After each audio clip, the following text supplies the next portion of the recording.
श्री गोकुल नाथ की जय।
भाषा में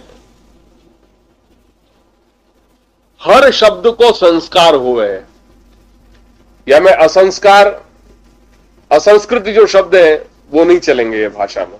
या हमारा भी एक ये देववाणी है, सब संस्कारी लोग और सब संस्कारी जो प्रयोग है वही हुए, असंस्कारी कोई भी प्रयोग यहां में नहीं हुए।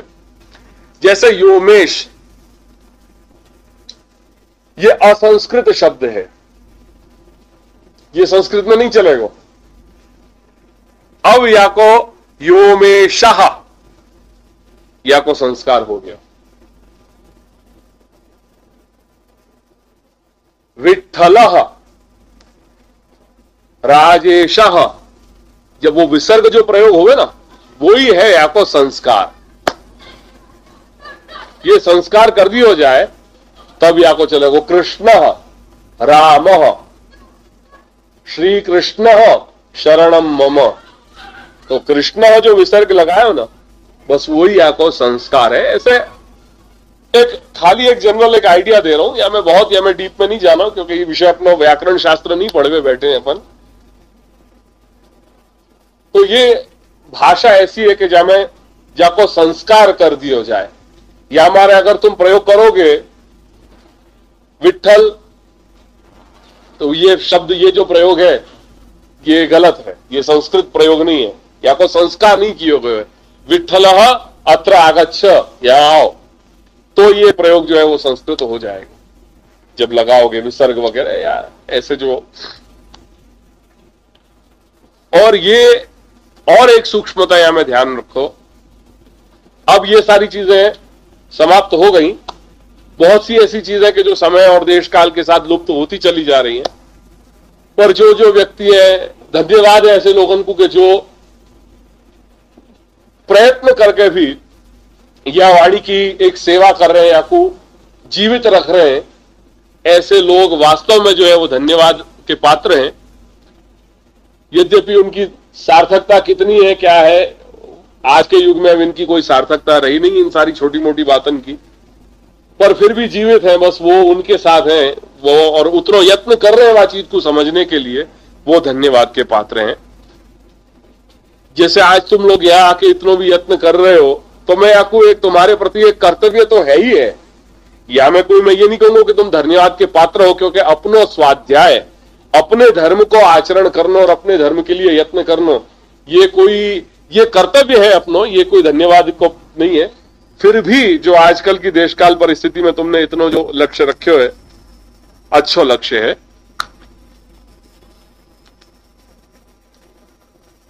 ये व्याकरण शास्त्र में की सूक्ष्मता देखो।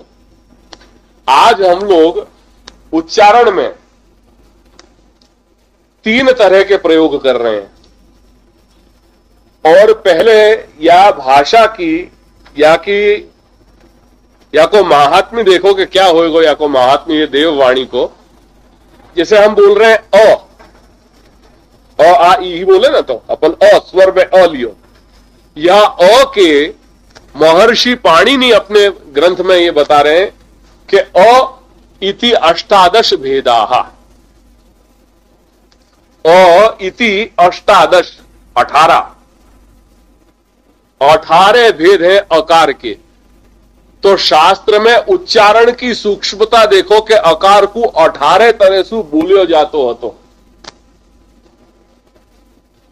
आज हम लोग अभ्यास करके 3 ही बोल रहे हैं, उदात्त, अनुदात्त और स्वरित। बस हमने जो शिक्षा प्राप्त करी है वह शिक्षा को हम केवल 3 ही जान रहे हैं, चौथो नहीं जान रहे हैं।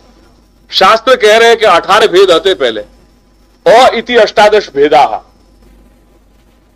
तो यहां पे सु एक सामान्य एक अनुमान लगाओ कि हम लोग जब यह तीन ही प्रकार को समझने को प्रयत्न कर रहे हैं, उच्चारण में तो है या नहीं है तो भगवान जाने, तो शास्त्र की सूक्ष्मता कैसी होगी कि जैसा में वो लोग प्राचीन ऋषि महर्षि हैं 18 प्रकार से उच्चारण जो है वो कर सकते हैं। एक सोचने की बात है। बस ये बात बता रहे हो कि जासू तुम्हारो या क्यों सारे ग्रंथ जो है सब आचार्य ने क्यों संस्कृत भाषा को ही जो है वो आधार बनाया, क्योंकि संस्कृत भाषा ये देवन की वाणी है, और या की सूक्ष्मता ऐसी है कि जाको हम विचार भी नहीं कर सके। या हमारे गुजराती में कोई लेख नहीं लिखे गए, या हमारे हिंदी में कोई ग्रंथ नहीं प्रकट हुए। जितने भी शास्त्र हैं, चाहे वो वेदांत है, व्याकरण शास्त्र है, न्याय शास्त्र है, मीमांसा है, योग है, सांख्य है, जितने भी सारे शास्त्र हैं, सारे शास्त्र जो है वो संस्कृत में ही लिखे गए हैं, और सब सूत्र पद्धति से लिखे हुए हैं। काम शास्त्र है, सारे के सारे शास्त्र लिखे गए हैं, सब संस्कृत भाषा में ही लिखे गए हैं, क्योंकि देवन की वाणी है, ऋषिन की वाणी है, और ये आपको संस्कार किए गए है। ये हमारे पहली बेस तो समझ लो कि यहां असंस्कारिता की कोई बात ही नहीं है। असंस्कारी व्यक्ति, असंस्कारी शब्द, असंस्कृत माहौल, XYZ में जितने भी जो जोड़ना वो जोड़ दो, वो यहां में अपने माहौल में वो चीज है ही नहीं। यह हमारो हेतु, हमारो ध्येय बहुत ही पवित्र है, और अपने आप को जब महसूस करने लग जाओगे तुम, तो जो कुछ भी लेश मात्र भी अपने एक संस्कार के प्रति या असंस्कारिता के प्रति, आज की जो संस्कारिता है, जो अपनी दृष्टि से असंस्कारिता है, वाके प्रति तुम्हारा जी एक जो मोह है, यत किंचित जो मोह है, वो मोह भी दूर होता जाएगा, और अपनी जो संस्कार हैं, अपनी जो संस्कृति है, अपनी वेशभूषा, भाषा, आचार, विचार, व्यवहार, वाके प्रति एक सहज आकर्षण, एक सहज अपनो आदर अपने को उत्पन्न होने लग जाए, और अपने आप को महसूस करोगे कि नहीं, हम बहुत अच्छे हैं, हम बहुत पवित्र हैं। ये चीज की अपने अंदर एक महसूस करोगे, एक भावना को। अस्तु, आ जाए अपने लौट के अपने विषय पे। तो संस्कार में कह रहे हो तो कि संस्कृति, ये जो संस्कार जो शब्द है, ये क्रू धातु में से बने हुए, क्रू डू डू क्रिय, तो डुक्रिय करणे, क्रू के, और तो सम, स और म में नीचे वो खोड़ा लगाना। गुजराती में क्या बोलते हैं, हमारे यहां हल बोलते हैं, हलंत, खोड़ो, प्लस क्रूय, ये शब्द से बना है संस्कार, और इसको अर्थ है इसका पूर्ण करना, शिक्षा, अनुशीलन, तैयार करना, अलंकृत करना, अंतःकरण की शुद्धि। कई अर्थ हैं इसके, एक एक लिखते जाओ जिससे ध्यान आएगा कि संस्कार शब्द कितने अर्थों में प्रयोग हो रहा है। एक, पूर्ण करना। दो, शिक्षा। तीन, अनुशीलन। अनुशीलन समझे क्या? अनुशीलन, अनु यानी पश्चात, पीछे, और शीलन यानी मनन, चिंतन। तो किसी जो चीज पहले चल चुकी है, रिवीजन, अनुशीलन, उसको मनन करना, मतलब जो ऑलरेडी जो कर, जैसे अभी मैंने तुमको पढ़ाया, उसके बाद जब तुम उस पर सोचोगे, जो कर लिया है इसलिए देखो अनुवाद। अनुवाद क्यों बोलते हैं? क्योंकि ऑलरेडी जो कर चुके हो। देखो ये कितना है, जब थोड़ा विचार करने जाओगे तो कैसा मजा आता है। शब्द में कैसी कैसी शक्तियां रही होती हैं। एक ही शब्द उपसर्ग है अनु, पर अनुजा, इसलिए देखो अनुज, बड़ा छोटा भाई, तो जो बड़े के बाद हुआ है उसको क्या बोलते हैं? अनुजायते। अनु यानी पश्चात, जायते, इसलिए अनुजा, वो अनुज हुआ। अनुवाद, जो पहले हो चुका है उसका हम फिर पुनः उसको जब ट्रांसलेट कर रहे हैं, वध यानी कथन करना, उसको दोबारा कहना, वो अनुवाद। सो ऐसे अनुशीलन, जो ऑलरेडी कुछ चल गया है, जो विचार, उस पर जब हम पुनः विचार करते हैं, उसके पीछे वो अनुशीलन। शब्दों का मजा आता है। तैयार करना, अलंकृत करना माने सजाना, अलंकृत करना। अंतःकरण की शुद्धि, अंतःकरण की शुद्धि। उसके बाद अपने पूर्व जन्म की वासनाओं को पुनर्जीवित करने के गुण, अपनी पूर्व जन्म की वासनाओं को पुनर्जीवित करने के गुण। जिस अर्थ में नहीं अपन संस्कार आना संस्कार एवं से, प्रारब्ध एवं से, वो जो साइंस में अपन प्रयोग कर रहे हैं, ऐसे पूर्व जन्म के संस्कार जो उस अर्थ में जो लेते हैं। शुद्धि और लास्ट, धार्मिक कृत्य या अनुष्ठान। एक स्पेसिफिक टर्मिनोलॉजी में है। जो संस्कार हमारे यहां षोडश संस्कार होते हैं, गर्भाधान से लेके उत्तर क्रिया तक के, मुंडन, चौल कर्म इत्यादि, अन्नप्राशन, नाम इत्यादि, विवाह, यज्ञोपवीत, ये सारे जो संस्कार हैं, वो अर्थ में भी टेक्निकली परिभाषिक जो परिभाषा है उसकी, वो भी संस्कार कहते हैं। धार्मिक अनुष्ठान भी हो जाता है, दीक्षा इत्यादि के लिए भी संस्कार कहते हैं। पूर्व जन्म के प्रारब्ध है, उनको भी संस्कार कहते हैं, अवशेष चिन्ह के रूप में। कहते हैं कि ये अपने संस्कार छोड़ गया है, यानी उसके छाप छोड़ गया है। और कितने अर्थ में ये संस्कार का शब्द का प्रयोग होता है। क्रू धातु है और सम उपसर्ग उसमें लग गया। इसी तरह से कई बार धातु एक ही है और उसमें अलग अलग उपसर्ग जो जुड़ जाते हैं, उससे अलग अलग अर्थ भी निकल जाते हैं। जैसे भव है तो भव में अनु लगा दिया, अनुभव। भव में सम लगा दिया, संभव। भव में परा लगा दिया, पराभव। धातु एक ही है, पर जहां जहां उसके उपसर्ग अपन ने अलग अलग लगाए, उनके अर्थ सारे बदलते चले गए। ठीक है, सेकंड चैप्टर, धर्म एटले। अब यहां से हम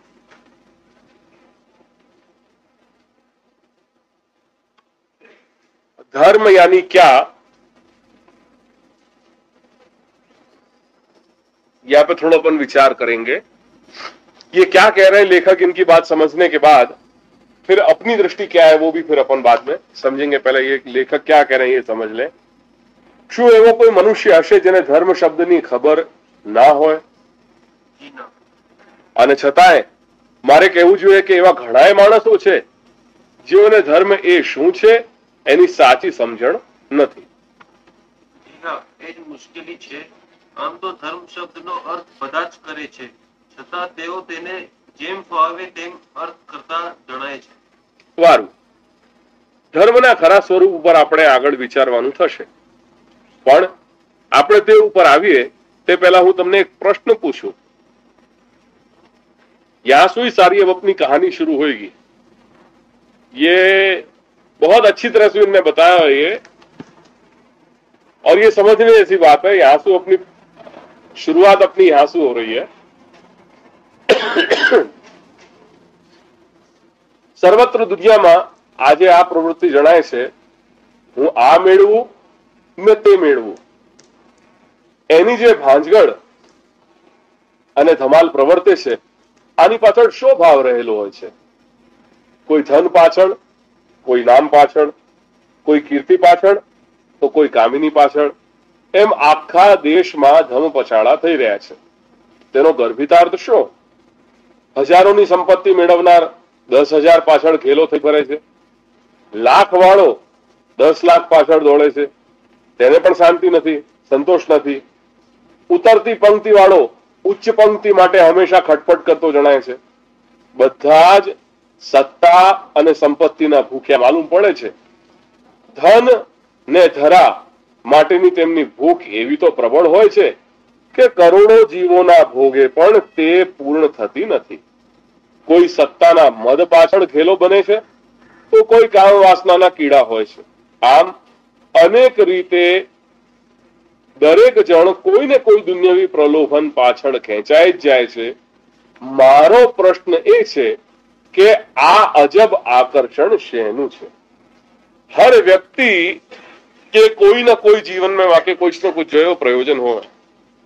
कोई भी व्यक्ति जो है वो बिना प्रयोजन के, बिना हेतु के कोई कार्य में प्रवृत्त नहीं हो. ये एक सनातन एक नियम है. आज अपन भी यहाँ भेगे भये, यहाँ जो अपन इकट्ठे भये, एकत्रित भये, तो आपके पीछे भी कोई प्रयोजन है. अगर वो प्रयोजन नहीं होता तो शायद हम आज यहाँ नहीं होते.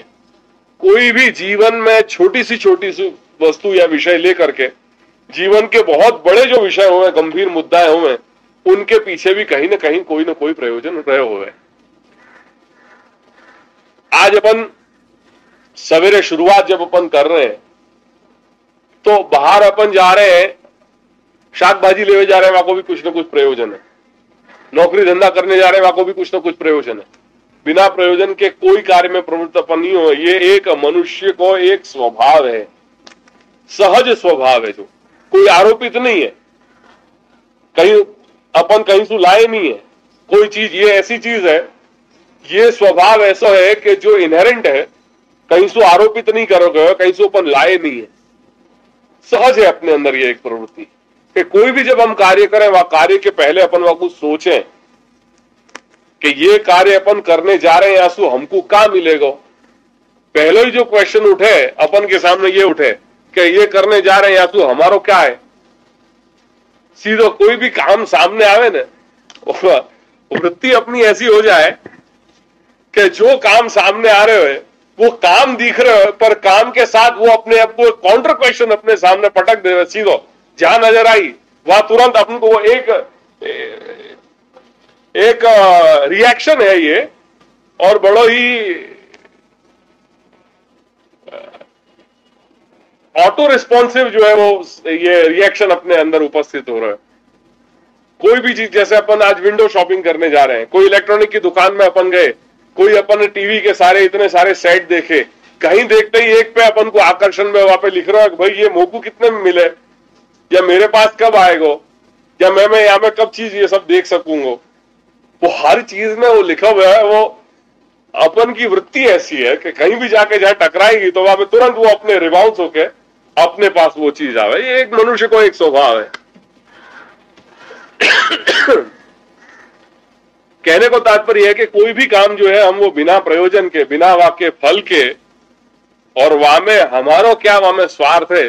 स्वार्थ कोई हीन दृष्टि से नहीं, स्वार्थ यानी स्वयं के रूप में, स्वयं के लिए, स्व अर्थ, अपने खुद के लिए वासु क्या वाको प्रयोजन है, अपने खुद के लिए वो कैसे अपन को वाको लाभ मिल सके, अपने लिए क्या दे सके, वो अपने रिलेशन में क्या कर सके, क्या हो सके, वो अर्थ में स्वार्थ।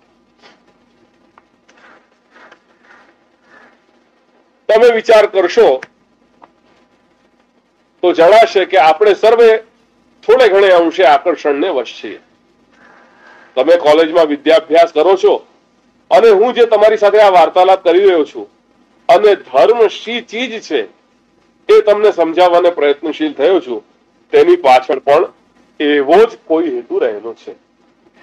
એ હેતુ શો હોવો જોઈએ તેના રહસ્ય ઉપર તમે વિચાર કરો ને મને કહો।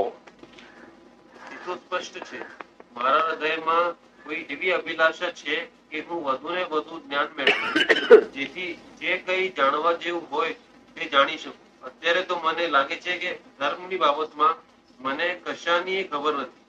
આપે મારાથી વધારે વાંચ્યું છે તેમજ વિચાર્યું છે, તેથી એ બાબતમાં આપને અસંતોષ ન હોઈ શકે, પણ ઉલટું જ્ઞાતા તરીકે કાંઈક આનંદ હોવો જોઈએ।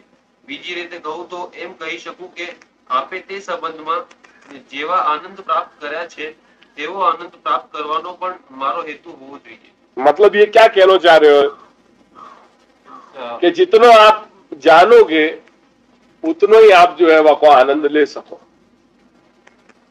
मैं क्यों आनंद नहीं अनुभूत कर रहे हूं, क्योंकि मैं जान नहीं रहा हूं या हमारे मुंह को आनंद नहीं आ रहे हैं। जहां प्रमाण में आप एक ज्ञाता के रूप में आपको जो आनंद आ रहे हो जो वस्तु को, उतना वाह हिसाब में वाह रेशियो में मेरा ज्ञान जो है नहीं है, या मुझको जो एक आनंद होना चाहिए वो नहीं हो रहा। घूम फिर के सारी बात जो है वो आनंद पे आ रही है। सारी चीज एक बात देखियो कि ये जो यानी जिज्ञासु जो ये कह रहे हो या के सारे वाक्यन के अंदर जो एक अंडरलाइन स्टेटमेंट है जो अपन रीड बिटवीन दी लाइंस अपन कर पा रहे हैं, वो क्या है? वो है आनंद। एक माने नई चीज की बात करिए, आनंद। खास ध्यान रखियो, ये आनंद क्या है? वो ये कहना चाह रहा है कि भाई कोई भी चीज के पीछे एक कारण है, वो कारण है आनंद। कहने को तात्पर्य है कि मनुष्य वही वस्तु में वही क्रिया में प्रवृत्त होएगो जासु वाकू कुछ आनंद मिलतो हुए, डायरेक्टली और इनडायरेक्टली। आज बहुत से अपन जैसे अपन नौकरी धंधा करते हुए अपन को हमें रुचि नहीं हो रही है। रुचि कहां हो रही है कि at the end of the day वो महीना के अंत में जो वाकई फलश्रुति अपन को एक सैलरी के रूप में मिल रही है, वो सैलरी अपन को अपने जीवन में विविध विविध जो है वो सुख सुविधाएं प्रदान करेगी, जो सुख सुविधाएं अपन को आनंद देगो। वह अर्थ में वो इनडायरेक्टली है। कुछ चीजें ऐसी हैं कि जो डायरेक्ट रिलेटेड है। तो कहने को तात्पर्य है कि सारो जो प्रयोजन है, सारी कहानी को जो सार है वो है आनंद। चाहे वो साग सब्जी लेने जाना हो या अपन नौकरी धंधा के लिए जा रहे हैं या बहुत सारी पढ़ाई लिखाई अपन कर रहे हैं, जैसे अपन जो है वो आईपीएस में या आईएएस में अपन ज्वाइन हो जाए और एक अच्छी पोस्ट अपन को मिल जाए और फिर अपन वासु जो है जो आनंद मंगल अपन करें। तो ये सारी चीजन के पीछे को एक ही सारी चीज को सार आ रहे हुए और वो है आनंद। एक बात बहुत क्लियर यहां स्पष्ट जो है कि जिज्ञासु की बात से जो निकल रही है वो ये है सत्य। પણ સવાલ એ છે કે ઓછું જાણવાનો તમને અસંતોષ શા માટે અને વધુ જાણવાનો મને સંતોષ શા માટે? વિચાર। તેમાં તો મને એક જ કારણ લાગે છે, આપણી અંદર કોઈ એવી એક વૃત્તિ હોવી જોઈએ કે જે અસંતુષ્ટ છે અને સંતોષ માંગે છે। એ વૃત્તિ જોઈએ કે જ્યાં લાગી એ અસંતુષ્ટ છે ત્યાં લાગી તૃપ્તિ માટે ઝંઝટ કરે। તો આ તૃપ્તિનો ઉપાય આપણી શોધનો વિષય ખરેખર આજ હોય તો તેમ લાગે આજ હોય તેમ લાગે છે। भाई वही के लिए तो हम आए हैं यहाँ पे। ये जो लगे ही रहेगा, वो चीज की प्राप्ति वाकू चाहिए ही, जब तक वो तृप्त नहीं होएगा। वाके अंदर एक जब तृप्ति की एक अनुभव, जब वाकू तृप्ति होने लग जाएगी, तब वो उन सारी चीजों से थोड़ा वो ऊपर उठ पाएगा। तो या को उपाय क्या, वो उपाय के लिए ही हम बैठे हुए हैं, और वो अपन अपने आप को तृप्त कैसे कर सकें, वही सब अपन को अब जानना है। जासू एक बार अपन वहां तृप्ति को उपाय अपन कर ले, और धीरे धीरे इन सारी चीजों में से उठ के, और जो परम आनंद है, आनंद भी नहीं पर परम आनंद, वाकू हम प्राप्त कर सकें, जासू अपन अपने जीवन को भी जो है वो प्रयोजनवान बना सकेंगे। ये सारी कहने की बात है। તમે બરાબર સમજ્યા। મનુષ્યની અંદર એવી અદમ્ય ઈચ્છા રહેલી છે જે સંતોષ માંગે છે, પછી ભલે ને તે ભૂખ પૈસા માટે હોય કે સત્તા માટે હોય, કીર્તિ માટે હોય કે કામિની માટે હોય, આ દુનિયા પરત્વે હોય કે પરલોક સંબંધી હોય, એ ભૂખ જ લાગણીઓને દમી રહી છે। આ ભૂખ જ સર્વ પ્રાણીઓનું દમન કરી રહી છે, અને એ જ ભૂખ આ મનુષ્ય જીવનનું જીવન તત્વ છે। ધનજીભાઈ, ચૈતન્ય પે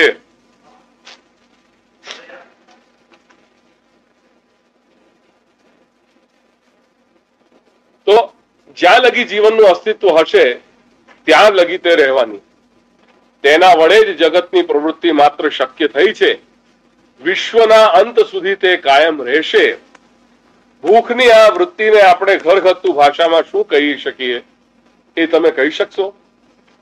હું ભૂલતો ન હોઉં તો આપણે એને સુખ પાછળની લાલસા એવું કહીએ તો ચાલે। બરાબર।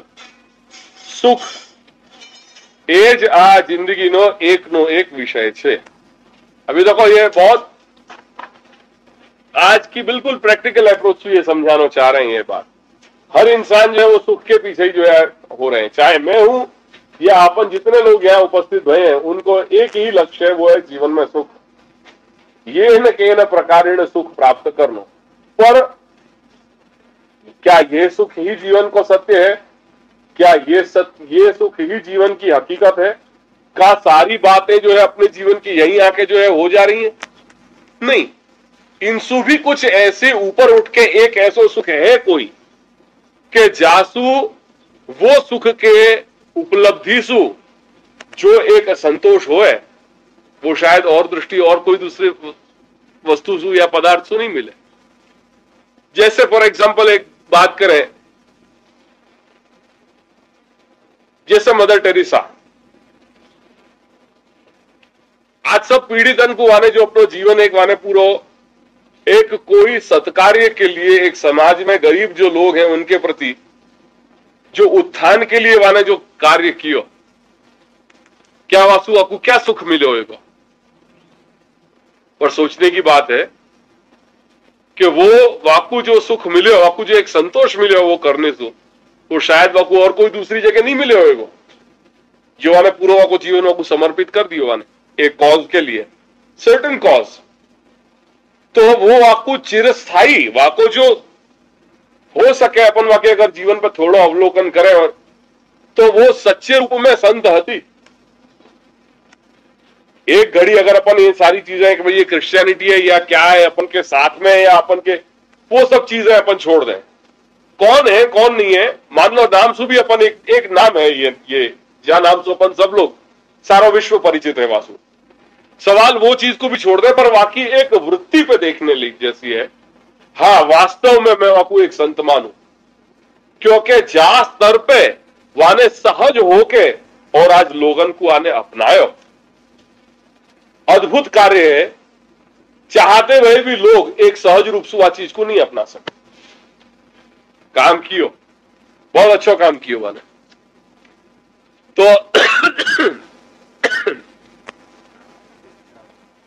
और वो सुख ऐसा संतोष दे रहे हो कि जो संतोष शायद अगर अपन आज कहीं मार्केट में जाके एक नया अपन शर्ट पहन के आवे वो शर्ट पहनने में भी अपन को सुख को अनुभव तो हो रहे है, पर कितना हो रहा है वो, कितने लंबे समय तक टिकेगा वो, जब तक अपन वहां शर्ट के आदी नहीं हो जाएंगे, यूज टू नहीं हो जाएंगे। एक बार बहुत अच्छा लगेगा, 2 बार 3 बार 4 बार, मैक्सिमम 4-5 बार आपको अपन को पहनने को अपन को सुख होगा, क्या है यार नया शर्ट है।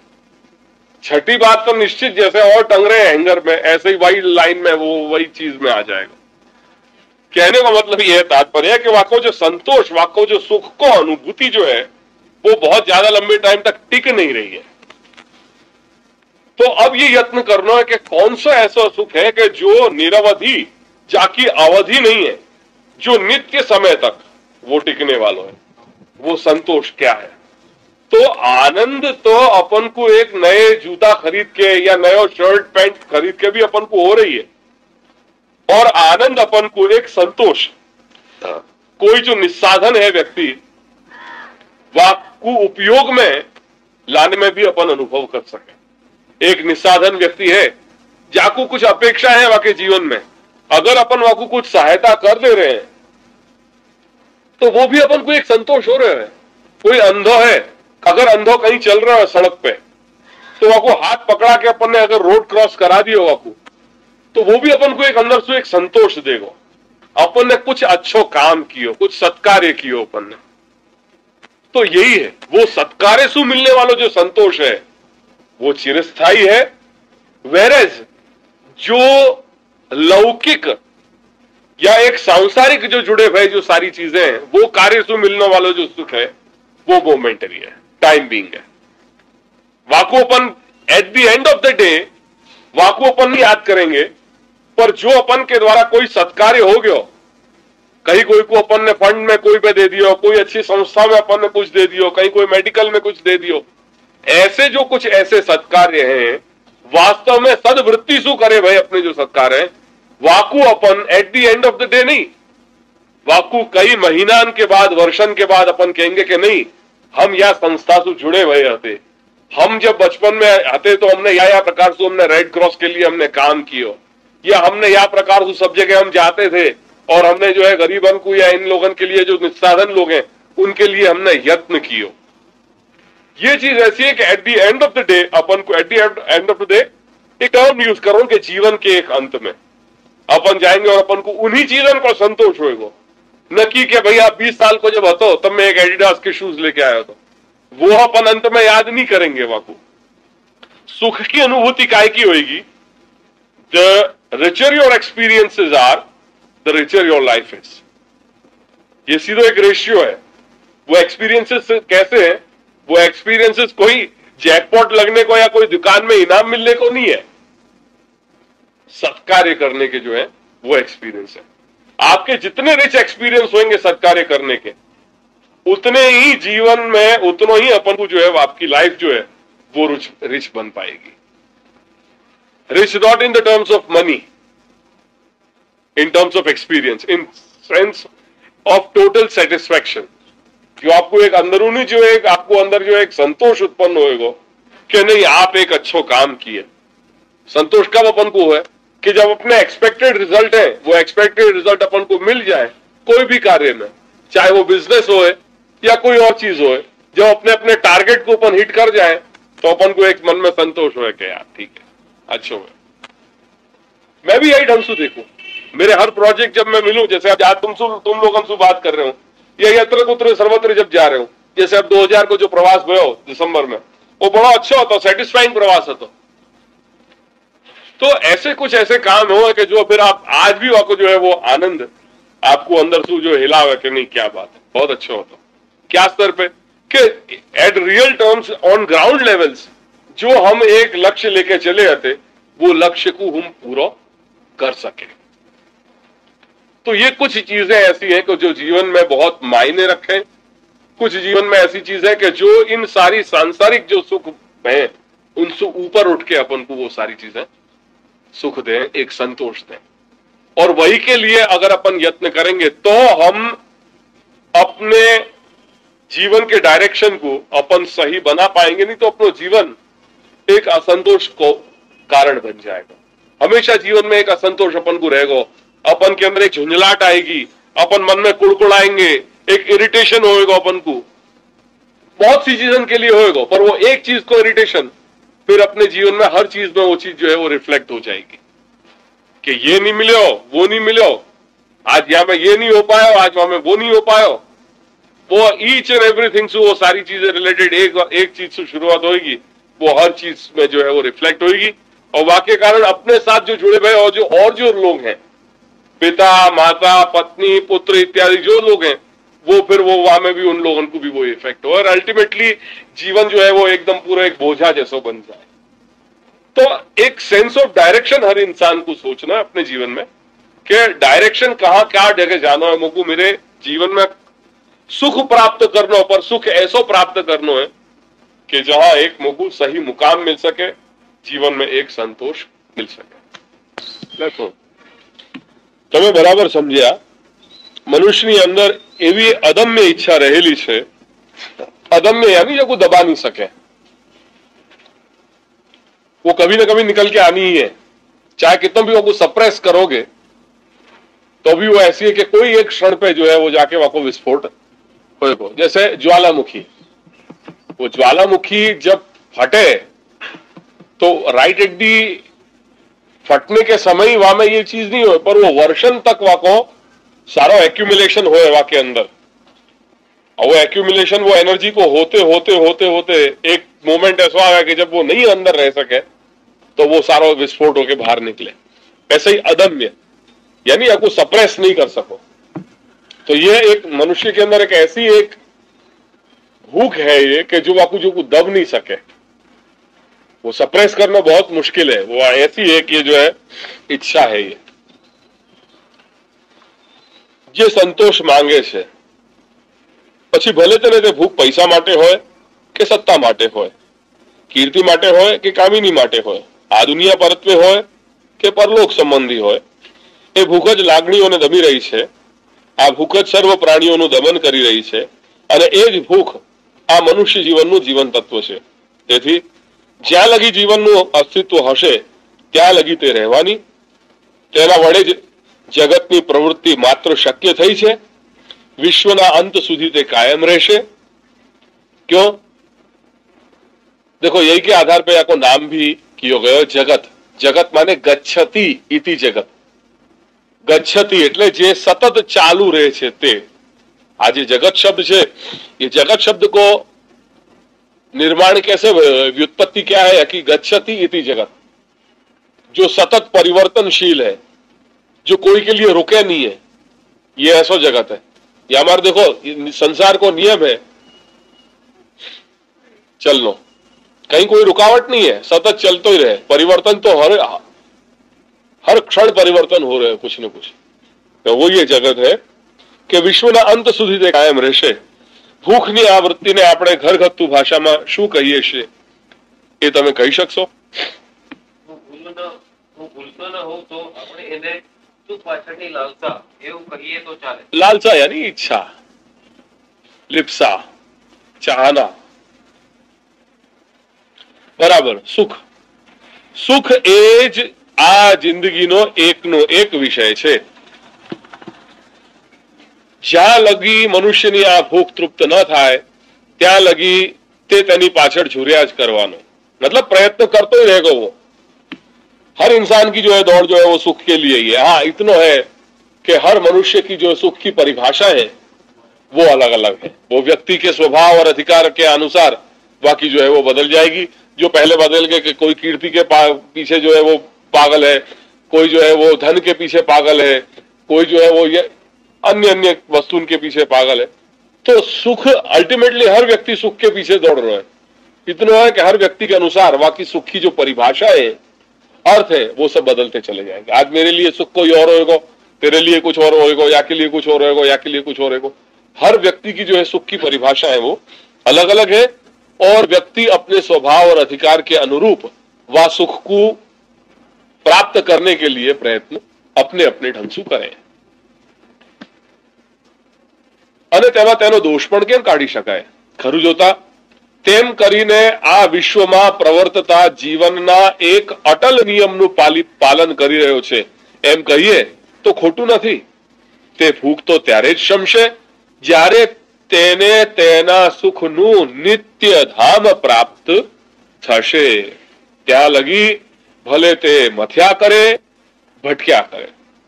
जब तक वो नित्य निरवधि सुख वाकु प्राप्त नहीं होएगा तब तक तो एक रूप में या दूसरे रूप में या तीसरे रूप में प्रयत्न चालू ही रहेगा।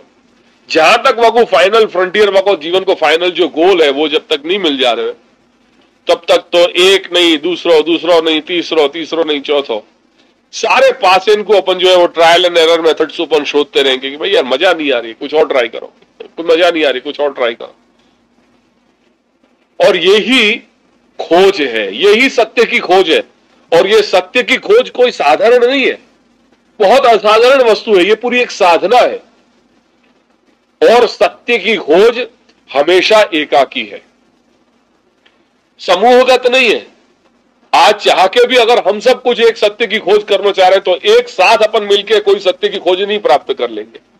या मैं बता दूंगा वाह हिसाब से एक सब मिलके जो है सत्य की खोज करेंगे और सबन को सत्य को परिचय, परम पदार्थ को, परम सत्य क्या है, जीवन को निष्कृष्ट अर्थ क्या है, जीवन को निचोड़ क्या है, सबको एक जैसी अनुभूति नहीं हो पाएगी। पर यह सत्य की खोज, ये साधना है, ये तपश्चर्या है जो प्रत्येक जीव को अपने व्यक्तिगत आधार पर वो खोजनी है। ये एक यात्रा है और वो यात्रा साधारण यात्रा नहीं है, ये साधना है।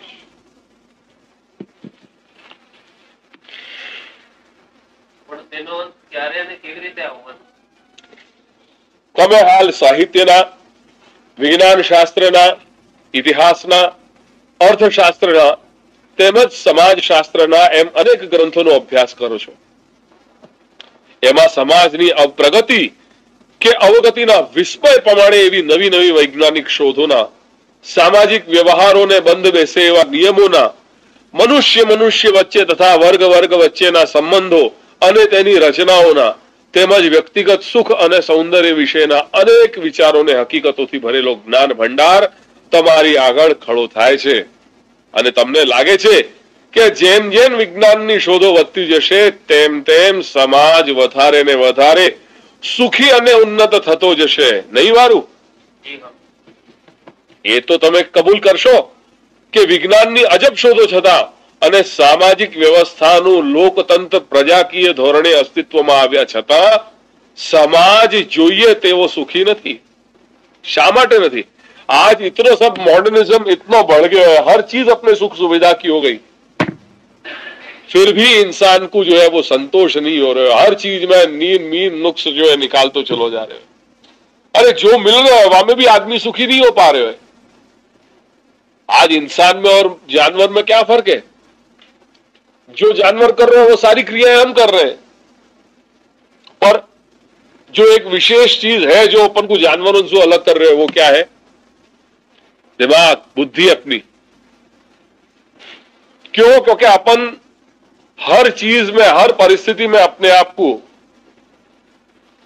ढाल रहे हैं, अपन अपने आप को व्यवस्थित, अपन अपने आप को ऑर्गेनाइज कर सके, ये सामर्थ्य, ये शक्ति है अपन के अंदर।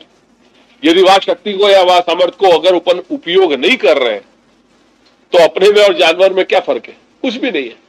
सारी क्रियाएं जो खाने पीने, सोने, उठने बैठने करने की सब चीज वो कर रहे हैं जो अपन भी कर रहे हैं, पर अपने अंदर एक बुद्धि है, जब बुद्धि को उपयोग करके और अपन अपने जीवन को सुधार सके या बिगाड़ सके, दोनों ही है। तो आज जितने हम अपने आप को सिविलाइज्ड मान रहे हैं, जितना अपन कह रहे हैं, डिम डिम घोष अपन कर रहे हैं कि हम जो है 21वीं सदी में आ गए हैं, अरे बापड़ा इतनी आगे अपनों सब करने के बावजूद भी विज्ञान की इतने नई नई जो है वो शोधें हो रही है, सामाजिक सारे जो है वो नियमन की जो है संरचना देश और काल के अनुरूप जो है अपन बनाते चले जा रहे हैं।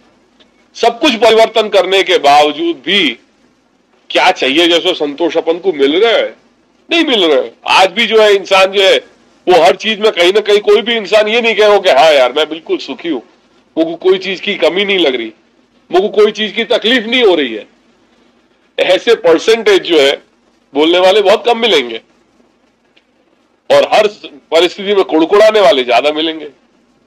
कहने को तात्पर्य है कि कहीं कुछ ये सारी चीज में कहीं कोई बैलेंस नहीं बन पा रहे हो, कोई इक्विलिब्रियम नहीं बन पा रहे हो, जिसके कारण ये सारी तकलीफें उपस्थित, ये सारी तकलीफें खड़ी हो रही हैं। इतना सब होने के बावजूद भी क्यों हम अपने लाइफ को एक रिदम, अपने माइंड, बॉडी और सोल, ये इन तीनों में क्यों अपन कोई एक एकात्मता नहीं सिद्ध कर पा रहे, क्यों एक इक्विलिब्रियम नहीं बना पा रहे, क्यों एक रिदम नहीं बन रही है। जैसे घड़ी को काटा है, वो एक अपने रिदम से वो खटाखट अपने टाइम पे जो सेट किए गए वह आधार पे चल तो जाए वो। तो इतने सब या प्रकार से हम जहाँ जीवन में जी रहे हैं, वह जीवन में जीने के बावजूद भी क्यों, क्या कारण है कि हमारी कहीं ना कहीं हमारे असंतोष कोई ना कोई रूप में जो है उभर के सामने आ जाए, और वो असंतोष हमारी लाइफ की जो रिदम है वो रिदम को क्यों डिस्टर्ब कर जा रही है, क्यों हम एक गति से हमारे लाइफ को हम नहीं चला पा रहे हैं, क्यों वो जो माइंड, बॉडी और सोल या को जो इक्विलिब्रियम है या की जो एकात्मता है वो क्यों जो है वो डिस्टर्ब होती चली जा रही है, क्यों मन कहीं और दौड़ रहा है, क्रियाएं कुछ और दौड़ रही है, स्वभाव कुछ और कह रहे हो, आत्मा कुछ और कह रही है, मन कुछ और कह रहे हो। मन कह रहा है कि हाँ चलो चलो, आत्मा कह रही नहीं यार रुक जा, कहीं कुछ मजा नहीं है। मन कह रहा हो नहीं नहीं करो करो करो, आत्मा कह रही कि नहीं। तो क्यों कोई चल तरह को एक बैलेंस नहीं क्रिएट कर पा रहे, मन कुछ और कह रहा है, आत्मा अपनी कुछ और कह रही है, क्रियाएं अपनी कोई तीसरी जगह हो रही है, कोई सामंजस्य नहीं है, कोई तालमेल नहीं है। इतना सब होने के बावजूद भी क्या कारण है?